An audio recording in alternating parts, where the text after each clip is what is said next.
الحمد لله وكفى وسلام على عباده الذين اصطفى خصوصا على أفضلهم وخاتم النبيين محمد الأمين وعلى آله وأصحابه أجمعين أما بعد أعوذ بالله من الشيطان الرجيم بسم الله الرحمن الرحيم ذكرى وما كنا ظالمين وما تنزلت به الشياطين وما ينبغي لهم وما يستطيعون إنهم عن السمع لمعزولون فلا تدع مع الله إلها آخر فتكون من المعذبين وأنذر عشيرتك الأقربين صدق الله العظيم رب اشرح لي صدري ويسر لي أمري واحلل عقدة من لساني يفقهوا قولي اللهم ربنا ألهمنا رشدنا وأعذنا من شرور أنفسنا اللهم أرنا الحق حقا وارزقنا اتباعه وأرنا الباطل باطلا وارزقنا اجتنابه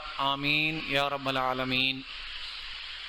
میرے محترم بھائیو، بزرگوں، دوستو، سورۃ شعراء کی آپ کے سامنے چند آیات تلاوت کی ہیں۔ اللہ تبارک و تعالیٰ سے دعا ہے کہ مجھے خود سمجھنے، آپ کو سمجھانے اور آپ کو سمجھنے کی توفیق عطا فرمائے، آمین۔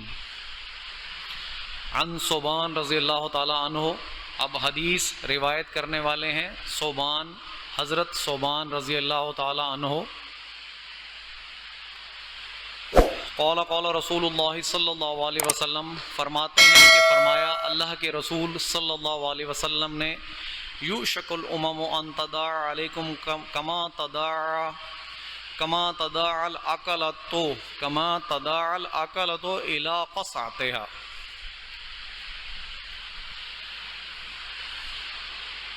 حضرت ثوبان رضی اللہ تعالیٰ عنہ روایت کرتے ہیں کہ فرمایا رسول اللہ صلی اللہ علیہ وسلم نے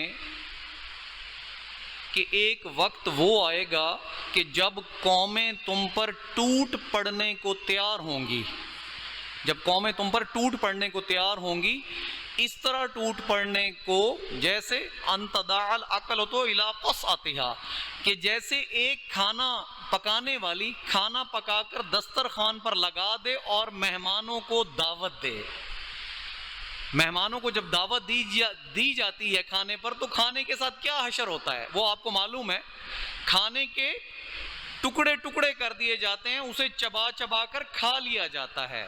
مثال پر غور کریں کہ اللہ کے رسول نے فرمایا کہ ایک وقت تم پر وہ آئے گا جب قومیں تم پر اس طرح ٹوٹ پڑنے کو تیار ہوں گی جیسے ایک کھانا پکانے والی دسترخوان سجائے کھانے کا اور مہمانوں کو اس پر دعوت دے۔ فقال قائل، تو ایک شخص وہاں موجود تھا، اس نے پوچھا یا رسول اللہ ومن قلت نحن یومئذ، تو کیا اے اللہ کے رسول ہم اس دن اس وقت میں ہم قلیل تعداد میں ہوں گے؟ قال، اللہ کے رسول صلی اللہ علیہ وسلم نے فرمایا بل انتم کثیر ولکنکم غصاء کغصاء السیل لینزعن اللہ من صدور عدوکم المہابۃ منکم وَلَيَقْذِفَنَّ اللَّهُ فِي قُلُوبِكُمُ الْوَهْنَ۔ اللہ کے رسول نے فرمایا نہیں، بل انتم کثیرن، بل انتم یومئذ کثیرن، بلکہ اس زمانے میں تم کثیر تعداد میں ہوگے، تمہاری تعداد آج کی نسبت اس دن بہت کثیر ہوگی، تمہاری تعداد زیادہ ہوگی۔ اور آج آپ دیکھ لیں 1.5 ارب مسلمان ہیں، اور عزت کیا ہے؟ کیا آج کے مطابق یہ حدیث عین منطبق ہو رہی ہے کہ آج مسلمانوں کی اتنی کثیر تعداد ہونے کے باوجود مسلمانوں کی پوری دنیا میں کہیں سنوائی نہیں، کہیں عزت نہیں، کہیں احترام نہیں، کوئی قوم ان کا نام عزت سے لینے کو تیار نہیں، کوئی ملک ان کو پاسپورٹ دینے کو تیار نہیں، کوئی ملک کسی ملک میں جائیں تو دہشت گرد کہلوائیں؟ کیوں؟ یہ اللہ کے رسول نے بتا دیا 1400 سال پہلے، بل انتم یومئذ کثیر، بلکہ تم اس دن بہت کثیر تعداد میں ہوگے۔ وَلَكِنَّكُمْ غُصَاءٌ كَغُصَاءِ السَّيْلِ، لیکن تمہاری حیثیت ایسے ہوگی جیسے سیلاب کی جھاگ، تمہاری حیثیت ایسے ہوگی جیسے سیلاب کی جھاگ۔ وہ کس لیے، یہ حیثیت کس لیے ہوگی اور اللہ تعالیٰ کیا کرے گا؟ وَلَيَنزَعَنَّ اللَّهُ مِن صُدُورِ عَدُوِّكُمُ الْمَحَابَةَ مِنكُمْ، اور اللہ تعالیٰ تمہارے دشمنوں کے دل سے تمہارا رعب ختم کر دے گا۔ وَلَيَقْذِفَنَّ اللَّهُ فِي قُلُوبِكُمُ الْوَهْنَ، اور اللہ تعالیٰ تمہارے دلوں میں وہن کی بیماری پیدا کر دے گا۔ قَالَ قَائِلٌ، وہاں موجود صحابی نے پوچھا یا رسول اللہ، اے اللہ کے رسول، ومل وہن، یہ وہن کی بیماری کیا ہوگی؟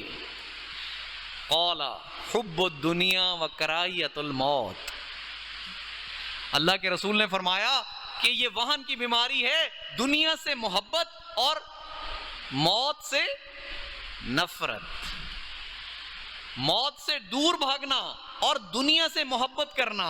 اب میرے بھائیوں، یہی تو بنیادی بیماری ہے کہ جب میں نے آپ کو بارہا بتایا کہ آخرت کا تصور ہمارے ذہن سے نکل جاتا ہے تو ہمارا سارا کردار پاش پاش ہو جاتا ہے۔ وہ کردار جو محمد رسول اللہ صلی اللہ علیہ وسلم نے اپنے صحابہ کرام کا بنایا تھا، جن کی کیفیت کیا تھی؟ کبھی گھوڑا آگے بڑھانے پہ جھگڑا، کبھی پانی پینے پلانے پہ جھگڑا، یوں ہی چلتی رہتی تھی تلوار ان میں، یوں ہی ہوتی رہتی تھی تکرار ان میں۔ وہ قوم جب محمد رسول اللہ صلی اللہ علیہ وسلم کے زیر تربیت آئی تو پھر کیا بنے؟ ابو بکر صدیق رضی اللہ تعالی عنہ بنے، عمر خطاب رضی اللہ تعالی عنہ بنے، عثمان غنی رضی اللہ تعالی عنہ بنے، حضرت علی کرم اللہ وجہ رضی اللہ تعالی عنہ بنے۔ پھر ایسے لوگ وجود میں آئے، پھر ایسی تربیت ہوئی، تب ان کے دل میں دنیا نکل گئی۔ بل تؤثرون الحیات الدنیا والآخرۃ خیر وابقی، اللہ تعالیٰ قرآن میں کیا فرما رہے ہیں کہ تم دنیا کی زندگی کو عزیز رکھتے ہو، والآخرۃ خیر وابقی، اللہ تعالیٰ خود فرما رہے ہیں کہ آخرت تو خیر ہے، وہ ابقا، اور ہمیشہ ہمیش رہنے والی ہے۔ فَأَمَّا مَن طَغَىٰ وَآثَرَ الْحَيَاةَ الدُّنْيَا فَإِنَّ الْجَحِيمَ هِيَ الْمَأْوَىٰ، میں نے آپ کو پہلے بھی کہا تھا کہ یہ آیت بارہا سنائی ہے کہ جس نے سرکشی کی اور دنیا کی زندگی کو عزیز رکھا تو اس کے لیے اس کا ٹھکانہ جہنم ہے۔ تو اس حدیث میں بھی یہی ہے۔ آج مسلمانوں کی ذلت، پسپائی اور رسوائی کا سبب کیا ہے کہ ان کے دل میں دنیا کی محبت گھر کر گئی ہے اور آخرت، موت سے کراہت آ گئی ہے، موت سے بچتے پھر رہے ہیں، آخرت کا تصور پس پشت ڈال دیا ہے، بلکہ دل میں آخرت کا یقین ہی نہیں رہا۔ اگر آخرت کا یقین رہے، رب پاک پر یقین ہو، محمد رسول اللہ کی سنت پر عمل کرنے والے بن جائیں، پھر تو دنیا سے دل ہی اٹھ جائے گا۔ مومن کی مثال ایک کشتی کی سی ہے جو کہ دریا میں چل رہی ہے، یہ دریا دنیا ہے۔ اگر یہ دریا کا پانی کشتی کے اندر آ گیا تو مومن کے دل کی مثال کشتی کی سی ہے اور دریا کی مثال دنیا کی سی ہے۔ اگر دریا کا پانی کشتی کے اندر آ جائے تو کیا ہوگا؟ کشتی ڈوب جائے گی۔ تو آج مومن بھی ڈوب گیا، اس لیے ذلت اور رسوائی اس کا مقدر ہو گئی۔ آج دنیا کی تمام خواہشات ہم نے سامنے رکھی ہوئی ہیں، دنیا کی آسائشوں کو پورا کرنے میں لگے ہیں، دنیا کے گھر بنانے میں لگے ہیں، آخرت کے گھروں کو بھول گئے۔ جبکہ رب کریم فرمانے ہیں وَلِمَنْ خَافَ مَقَامَ رَبِّهِ جَنَّتَانِ، کہ جو اس بات سے ڈرتا رہا کہ ایک دن اللہ کے حضور کھڑے ہو کر محاسبہ ہونا ہے، اس سے سوال جواب ہونے ہیں، اس نے دنیا کا حساب دینا ہے، وہ جو شخص دنیا میں اس بات سے ڈرتا رہا، جب ڈرے گا تو بچے گا نا۔ تقویٰ کیا ہے؟ کسی عقل مند نے کہا تقویٰ کیا ہے؟ تقویٰ یہ ہے کہ پہلے ڈر پھر بچ، خالی ڈر ڈر کرتے رہو بچو نا، تقویٰ نہیں ہے۔ ایک ٹریفک سگنل کا ڈر ہے اور اس ٹریفک سگنل کے نیچے کھڑے ہوئے ایک کانسٹیبل کا بھی ڈر ہے۔ اگر ٹریفک سگنل کا ڈر ہمارے دل میں ہے اور کانسٹیبل وہاں موجود نہیں اور ہم نے ٹریفک سگنل توڑ دیا تو اس کا مطلب ہے ٹریفک سگنل کا ڈر ہمارے دل میں نہیں تھا، اس کانسٹیبل کا ڈر تھا کہ وہ کھڑا ہے تو رکنا ہے۔ تو ڈرا تو صحیح، بچا نہیں. اگر ڈر گیا اور بچا نہیں تو تقویٰ نہیں. یہی تقویٰ آج بھی ضرورت ہے کہ پہلے ڈر پھر بچ. ان تمام منکرات سے بچ جن کو اللہ نے قرآن میں روکا کہ یہ نہیں کرنا. ان تمام معروفات کو کر جن کا اللہ نے کرنے کا حکم دیا. وہ کس طرح کرو گے؟ قرآن سیکھ کر کرو گے نا. قرآن کی زبان سیکھو گے، قرآن کو سمجھو گے، قرآن کو ان محفلوں میں بیٹھو گے جہاں قرآن سمجھایا جاتا ہے. پھر تو سمجھ آئے گی نا کہ اللہ کے رسول نے ہمارے لیے کیا تحفہ دیا ہے. زین للناس حب الشہوات من النساء والبنین والقناطیر المقنطرۃ من الذهب والفضة والخیل المسومۃ والانعام والحرث ذلک متاع الحیاۃ الدنیا واللہ حسن المآب واللہ عندہ حسن المآب. یہ سورۃ آل عمران کی آیت نمبر 14 ہے کہ مزین کر دی گئی یہ دنیا. زین للناس، لوگوں کے لیے مزین کر دی گئی. حب الشہوات، ترغیبیں. کون سی ترغیبوں کی محبت سے اس دنیا کو مزین کر دیا؟ من النساء، عورتوں کی محبت سے، والبنین، بیٹوں کی محبت سے، والقناطیر المقنطرۃ من الذهب والفضة، اور سونے اور چاندی کے ڈھیروں کی محبت سے، والخیل المسومۃ، اور نشان زدہ گھوڑوں کی محبت سے، والانعام، اور چوپایوں کی محبت سے، والحرث، اور کھیتیوں کی محبت سے.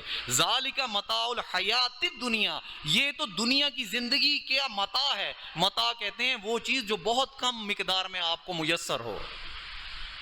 واللہ عندہ حسن المآب، اور اللہ کے پاس ہے اصل اچھا ٹھکانہ. قل اعنبئکم بخیر ذالکم، اے محمد فرما دیجئے ان سے کہ کیا میں تمہیں خبردار کر دوں، کیا تمہیں خبر دے دوں جو کچھ اس سے بہتر ہے. للذین اتقوا عند ربہم جنات تجری من تحتها الانہار خالدین فیہا ابدا وازواج مطہرہ ورضوان من اللہ واللہ بصیر بالعباد. میرے بھائیو غور کرنا، سورۃ آل عمران کی آیت نمبر 14. مزین، اب انسان کے لیے کون سی مزین کر دی گئی؟ کون سی محبتیں؟ عورتوں کی محبت، بیٹوں کی محبت، سونے اور چاندی کے ڈھیروں کی محبت، گھوڑوں کی محبت، کھیتیوں کی محبت، چوپایوں کی محبت. لیکن اللہ آگے فرما رہا ہے کہ یہ تو زندگی کا متاع ہے، اس دنیا کا تھوڑا سا سامان ہے. جو اللہ کے پاس ہے وہ بہت بہتر ہے. قل اعنبئکم، کہہ دیجئے کیا میں خبردار کر دوں اس چیز سے، تمہیں بتا دوں خبر اس چیز کی جو بہت بہتر ہے. ذالکم، ان تمام چیزوں سے، للذین اتقوا، وہ لوگ جنہوں نے تقوی اختیار کیا. تقوی اختیار کیا تو پھر کیا؟ عند ربہم، اللہ کے پاس ہوگا جنات تجری من تحت الانہار خالدین فیہا ابدا، وہ باغات میں ہوں گے جن کے دامن میں ندیاں بہتی ہوں گی، اس میں رہیں گے وہ ہمیشہ ہمیش، اور انہیں پاکیزہ بیویاں ملیں گی. اور کیا ملے گا؟ سب سے بڑی چیز، ورضوان من اللہ، اللہ کی رضا ملے گی، اللہ کی خوشنودی ملے گی. سب سے بڑی چیز تو یہ ہے جب آپ کا مالک آپ سے راضی ہو جائے تو نوکر تمام فیسلٹیز کو بھول جاتا ہے. کیا مالک راضی ہو گیا، اب تمام آسائشیں پسے پشت ڈل گئی اس کے. ورضوان من اللہ، اور اللہ کا رضوان ملے گا، اللہ کی خوشنودی ملے گی. واللہ بصیر بالعباد، اور اللہ تعالیٰ اپنے بندوں کو دیکھ رہا ہے. اب تقویٰ کیا ہے؟ اللہ تعالیٰ نے منع نہیں کیا ان چیزوں سے کہ تم عورتوں کے قریب نہ جاؤ، تم بیٹوں کی خواہش نہ کرو، تم سونے اور چاندی کی خواہش نہ کرو. کرو جائز طریقے سے کرو جو قرآن نے بتایا ہے، جو طریقہ قرآن نے بتایا ہے. عورتوں کے بارے وہ طریقہ، بیٹوں کی محبت وہ طریقہ.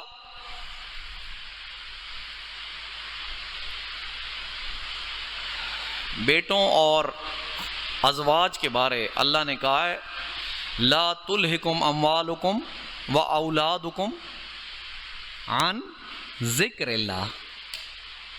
دیکھیں نا قرآن نے ایک ایک چیز بیان کر دی کہ تمہاری بیویاں اور تمہارے بیٹے تمہیں اللہ کے ذکر سے غافل نہ کر دیں. کرو تو صحیح، ازواج کرو، شادی کرو، اپنی فیملی بناؤ، بیٹے بھی ہوں کوئی بات نہیں، جائز طریقے سے کرو. یہ تمہیں اللہ کے ذکر سے غافل نہ کر دیں، یہ تمہیں کسی ایسے کام پہ مجبور نہ کر دیں جہاں اللہ کی نافرمانی ہو. تم ان کی آسائشیں پوری کرنے کی خاطر ایک تو اپنی پوری زندگی کھپا نہ دو کہ تم ان کی آسائشیں ہی پوری کرتے رہو اور اپنی زندگی کو بھول جاؤ جو تم نے آخرت میں بنانی ہے. میں نے ابھی آپ کو بتایا وَلِمَنْ خَافَ مَقَامَ رَبِّهِ جَنَّتَانِ کہ تم اگر زندگی میں یہ ڈرنا چھوڑ دو گے کہ ایک محاسبہ ہونا ہے اور بیوی اور بچوں کی خواہشات پوری کرنے کے پیچھے لگے رہو گے تو پھر وہ آخرت تو بھول گئی نا، پھر آخرت کی تیاری کیا کرو گے؟ اور اگر بیوی بچوں کی ضروریات جائز طریقے سے پوری نہیں ہو رہی تو پھر ناجائز سے پوری کرنے کی کوشش کرو گے، تو ناجائز سے کرو گے تو حرام رزق کھاؤ گے، تو پھر جتنے اعمال کرو گے ہباء منصورا، وہ ایسے ہو جائیں گے جیسے اڑتی ہوئی راکھ.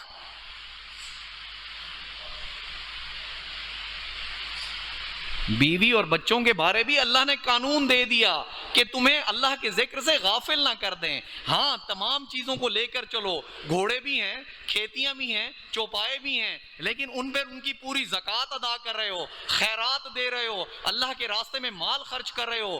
اور جہاں اللہ کا دین مغلوب ہے وہاں تم نے اپنے آپ کو بھی پیش کر دیا کہ یا اللہ اب میرے بیوی بچے اور میرے کھیتیاں، مال، سونا چاندی، گھوڑے سب میں نے پسے پوش ڈال دیے، تیرا دین مغلوب ہے، آج تیری راہ میں میں کھڑا ہوں تیرا دین کو غالب کرنے کے لیے.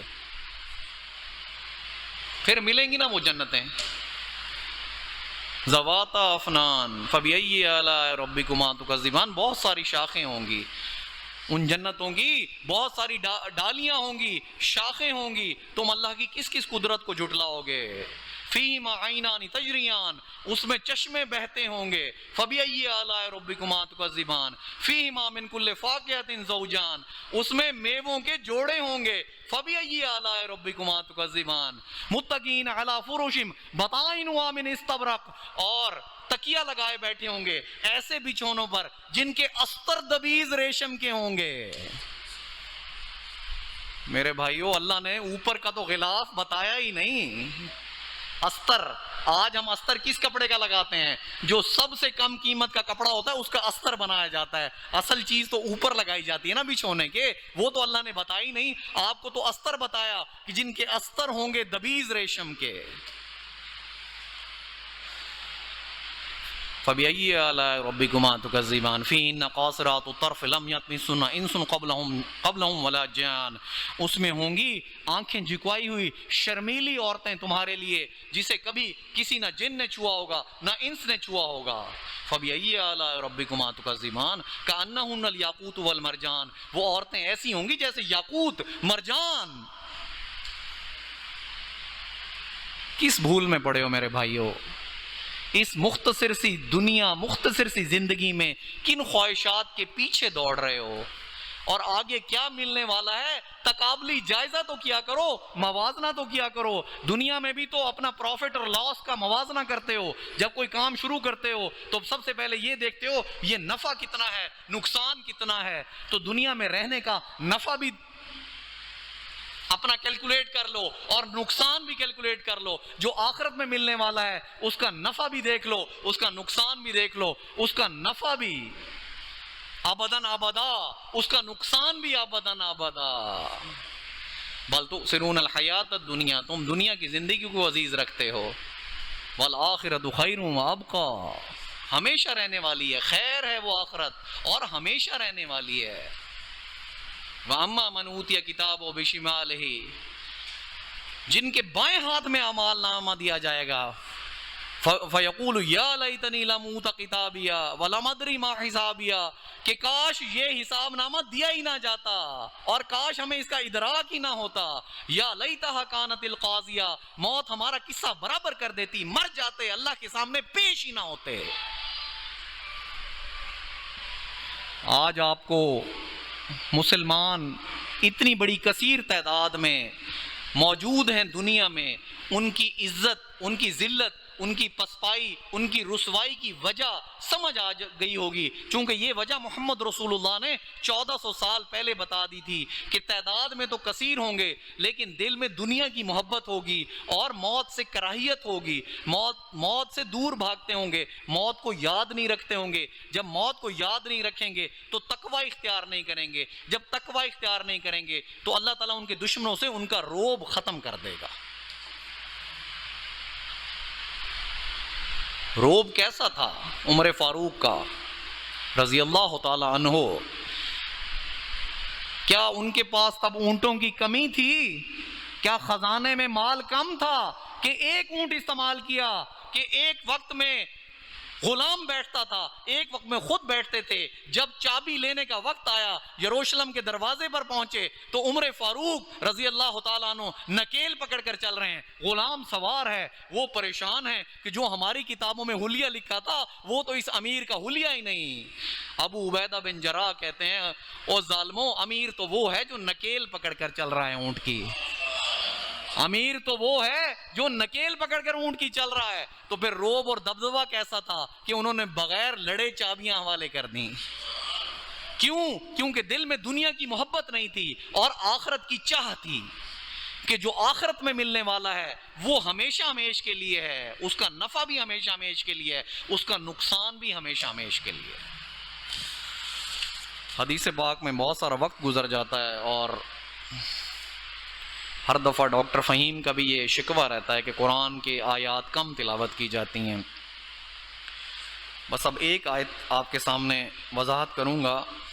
سورۃ شعراء میں اللہ تعالیٰ فرماتے ہیں ذکر، یہ یاد دہانی کے لیے ہے، وما کننا ظالمین، اور ہم ظلم کرنے والے نہیں۔ یہ اللہ تعالیٰ کا ایک اصول ہے کہ پہلے قوموں کی طرف پیغمبر یا رسول بھیجے جاتے ہیں، ان قوموں کو اللہ کا پیغام پہنچایا جاتا ہے، اللہ کی شریعت پہنچائی جاتی ہے، ان پر حجت تمام کر دی جاتی ہے۔ جب وہ انکار کر دیتے ہیں، نبی کا انکار کر دیتے ہیں، اللہ کے احکام کو ماننے کا انکار کر دیتے ہیں، پھر ان پر عذاب استحصال آ جاتا ہے، ان قوموں کو جڑوں سے کاٹ دیا جاتا ہے۔ وما كنا معذبین حتی نبعث رسولا، ہم عذاب دینے والے نہیں ہیں جب تک کہ ہم رسول نہ بھیج دیں۔ یہ اللہ کا قانون ہے کہ جب رسول آتا ہے، حجت تمام ہوتی ہے اور پھر قوم انکار کرتی ہے تو پھر انکار ہوتا ہے۔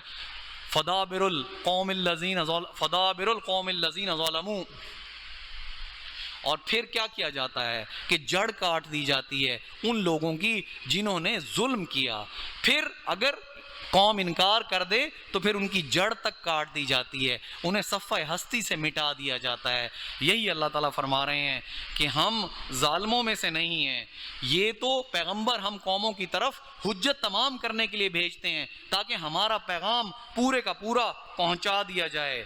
اور آگے اللہ تعالیٰ فرما رہے ہیں وما تنزلت بہ الشیاطین، ہم نے اس قرآن پاک کو لے کر شیطان نازل نہیں ہوئے، کیونکہ عربوں میں عام رواج تھا کہ جو شعراء تھے، جو شاعر کہتے تھے، وہ جو شعر کہتے تھے، ان کے بارے یہ خیال کیا جاتا تھا کہ ان پر جنات آتے ہیں جو انہیں شعر جوڑ جوڑ کر سکھاتے ہیں اور جنات ان کے اوپر نازل ہوتے ہیں، جنات کے ان سے تعلقات ہیں، جو شیاطین جن ہیں ان کے شعراء سے تعلقات ہیں۔ اس بات کی نفی کی گئی ہے کہ اس قرآن پاک کو لے کر شیاطین نازل نہیں ہوئے، اس قرآن پاک کو لے کر شیاطین نازل نہیں ہوئے، جیسے عام عربوں کا رواج تھا یا ان کے ذہن میں کانسیپٹ سے کہ ان کے جو شعراء ہیں ان کے شیاطین جن کے ساتھ تعلقات ہیں۔ تو اللہ تعالیٰ نے اس بات کی قطعاً نفی کر دی کہ اس قرآن پاک کو لے کر شیاطین نازل نہیں ہوئے۔ وما ينبغي لهم وما يستطيعون، وہ اس قابل ہی نہیں اور نہ ہی وہ اس کی استطاعت رکھتے ہیں، وہ اس قابل ہی نہیں اور نہ ہی وہ اس کی استطاعت رکھتے ہیں۔ انہم عن السمع لمعزولون، بلکہ وہ تو کسی سنگن لینے سے بھی معزول کر دیے گئے ہیں۔ مطلب جنات کی تخلیق جو ہے وہ آگ سے کی گئی، آگ کا مادہ، جنات کا مادہ تخلیق بھی لطیف ہے، فرشتوں کا مادہ تخلیق بھی لطیف ہے۔ فرشتے نور سے، جن نار سے بنائے گئے، دونوں کا مادہ وَخَلَقَ الْجَنَّ مِن وَخَلَقَ الْجَانَّ مِن مَارِجٍ مِّن نَار، اور ہم نے جنات کو پیدا کیا آگ کی لپٹ سے۔ اس کے بارے مزید وضاحت اگلے خطاب میں کروں گا کہ وہ آگ کی لپٹ کیا ہوتی ہے، اور جنات کا مادہ لطیف کس طرح ہے، اور ان کے فرشتوں کے ساتھ تعلقات کیوں قریب ہیں، وہ آخر کیوں سن گن لے لیتے تھے۔ جو فرشتے وہاں سے احکام الہیہ لے کر اترتے تھے تو جنات سن گن کیوں لے لیتے تھے۔ اس بات کی وضاحت اگلے جمعہ انشاءاللہ تعالی سورۃ جن کی روشنی میں بھی کچھ آیات آپ کو تلاوت کر کے سناؤں گا، اور اس کی مزید وضاحت بھی کروں گا۔ وآخر دعوانا ان الحمدللہ رب العالمین۔